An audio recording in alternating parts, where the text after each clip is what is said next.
વાવના અને ભાભરમાં વાવાઝોડા અને વરસાદે લીધા બેના જીવ. જિલ્લામાંથી વાવાઝોડા અને વરસાદને કારણે સર્જાયેલી એક અત્યંત દુઃખદ અને કાળજુ કંપાવી દે તેવી ઘટના સામે આવી છે. ગઈકાલે મોડી રાત્રે આખા જિલ્લામાં ત્રાટકેલા પ્રચંડ વાવાઝોડા અને તોફાની વરસાદના કારણે અલગ અલગ બે ઘટનાઓમાં એક મહિલા અને એક પુરુષનું કરુણ મોત નીપજ્યું છે.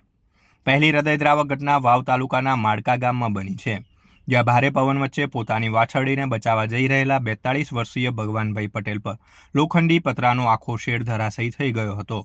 શેડ નીચે દબાવવાને કારણે ભગવાનભાઈનું ઘટના સ્થળે જ કમકમાટીભર્યું મોત નીપજ્યું હતું, જેથી પરિવારમાં કાળો આક્રોશ છવાયો છે. જ્યારે બીજી ઘટના ભાભર તાલુકાના તનવાડ ગામમાં ઘટી છે, જ્યાં રાત્રિ દરમિયાન ફૂંકાયેલા જોરદાર પવનને કારણે એક વિશાળ લીમડાનું વૃક્ષ ધરાશયી થયું હતું. આ કાળમુખા વૃક્ષ નીચે દબાઈ જવાથી 60 વર્ષના કાસુબેન વાઘેલાનું પણ કમનસીબે મોત નીપજ્યું છે.